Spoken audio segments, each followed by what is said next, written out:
नमस्कार दोस्तों। आज मैं पुनः एक बार फिर से आप सबके लिए एक पौराणिक कहानी लेकर आया हूँ। इस कहानी में एक ऐसे राजा का वर्णन है जो 1 महीने स्त्री और 1 महीने पुरुष रहता था, जिसके गर्भ से राजा पुरुरवा का जन्म हुआ था। यह कहानी श्रीमद् भागवत महापुराण के 2 खंड से 9वें स्कंध के प्रथम अध्याय में है। कहानी की शुरुआत होती है राजा परीक्षित के प्रश्न से और सुखदेव के उत्तर से। जब राजा परीक्षित समिक ऋषि के गले में मरे हुए सर्प की माला डाल देते हैं तो ऋषि के पुत्र श्रृंगी ऋषि ने श्राप दिया, जिसने भी मेरे पिता के गले में मरे हुए सर्पों की माला लपेटी है, यह सर्प 7वें दिन जीवित होकर उसको डसेगा। जब राजा परीक्षित को यह पता चला तो राजा सुखदेव जी से भगवान की कथा सुनने लगे और सुखदेव जी से पूछा, प्रभु इक्ष्वाकु आदि नरपति पुत्रों का वर्णन कीजिए। श्री सुखदेव जी ने कहा, परीक्षित तुम मनवंश का वर्णन संक्षेप में सुनो। जो परम पुरुष परमात्मा छोटे बड़े सभी प्राणियों की आत्मा है, प्रलय के समान केवल वही थे। उनकी नाभि से एक स्वर्ग में कमल कोश प्रकट हुआ, उसी में चतुर्मुख ब्रह्मा जी का आविर्भाव हुआ। ब्रह्मा जी के मन से मरीच और मरीच के पुत्र हुए कश्यप। कश्यप की धर्मपत्नी दक्ष नंदनी अदिति से विवस्वान सूर्य का जन्म हुआ। विवस्वान की संज्ञा नामक धर्मपत्नी से श्राद्ध देव मनु का जन्म हुआ। परम मनस्वी राजा श्राद्ध देव ने अपनी पत्नी श्रद्धा के गर्भ से 10 पुत्र उत्पन्न किए। उनके नाम थे इक्ष्वाकु, नृग, सरयाति, दिष्ट, धृष्ट, कुरुस, नरिष्यंत, त्रिखंद्र, नभग और कवि। वैवस्वत मनु पहले संतानहीन थे। उस समय सर्वसमर्थ भगवान वशिष्ठ ने उन्हें संतान प्राप्ति करने के लिए मित्रावरुण का यज्ञ कराया था। यज्ञ के आरंभ में केवल दूध पीकर रहने वाली वैवस्वत मन की धर्मपत्नी श्रद्धा ने अपने यज्ञ के होता अर्थात ब्राह्मणों के पास जाकर बोली, मुझे कन्या ही प्राप्त हो।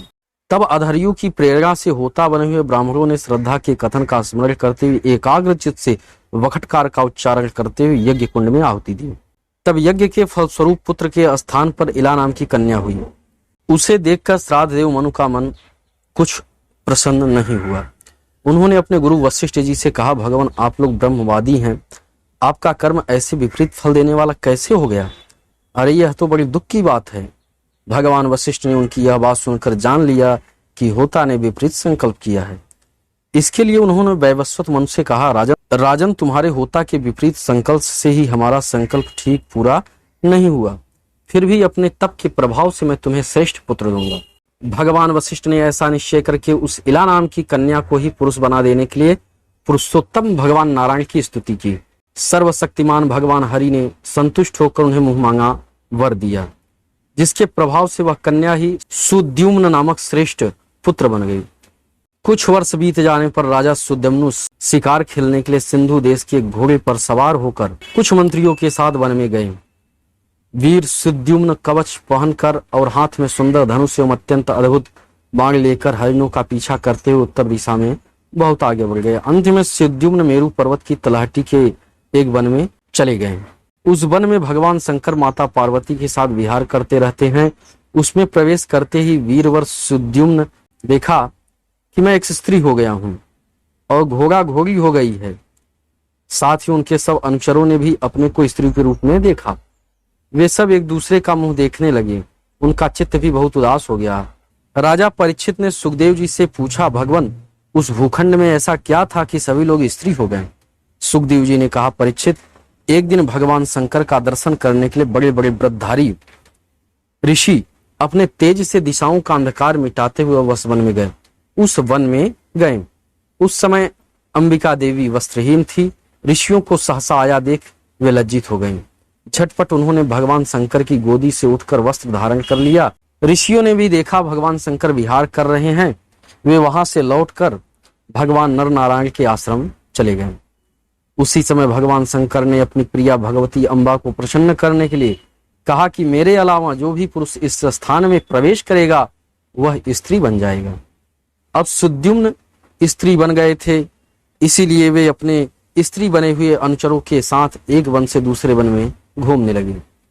उसी समय बुद्ध ने देखा कि मेरे आश्रम के पास ही बहुत सी स्त्रियों से घिरी हुई एक सुंदर स्त्री विचर रही है। उन्होंने इच्छा की कि यह मुझे प्राप्त हो जाए। उस सुंदर स्त्री ने भी चंद्रकुमार बुद्ध को पति बनाना चाहा, इस पर बुद्ध ने उसके गर्भ से पुरुरवा नामक पुत्र उत्पन्न किया। कुछ दिन बीत जाने पर उन्होंने अपने कुल पुरोहित वशिष्ठ जी का स्मरण किया। सुद्युम्न की यह दशा देखकर वशिष्ठ जी को कृपावश अत्यंत पीड़ा हुई। उन्होंने सुद्युम्न को पुनः पुरुष बना देने के लिए भगवान शंकर की आराधना की। भगवान शंकर वशिष्ठ जी पर प्रसन्न हुए। उन्होंने उनकी अभिलाषा पूर्ण करने के लिए अपनी वाणी सत्य रखते हुए यह बात कही, वशिष्ठ, तुम्हारा यह यजमान 1 महीने तक पुरुष रहेगा, 1 महीने तक स्त्री। इस व्यवस्था से सुद्युम्न इच्छा अनुसार पृथ्वी का पालन करें। इस प्रकार वशिष्ठ जी के अनुग्रह से व्यवस्था पूर्वक अभिष्ट पुरुषत्व का लाभ करके सुद्युम्न पृथ्वी का पालन करने लगे। परंतु प्रजा उनका सम्मान नहीं करती थी। उनके 3 पुत्र हुए, उत्कल, गय और विमल। वे सब दक्षिणापथ के राजा हुए। बहुत दिनों के बाद वृद्धावस्था आने पर प्रतिष्ठान नगरी के अधिपति सुद्युम्न अपने पुत्र पुरुरवा को राज्य दे दिया और स्वयं तपस्या करने के लिए वन की यात्रा की। प्रिय दोस्तों, कहानी कैसी लगी कमेंट में जरूर बताना। वीडियो अच्छा लगा हो तो सब्सक्राइब करना ना भूलना, घंटे वाला बटन जरूर दबाना।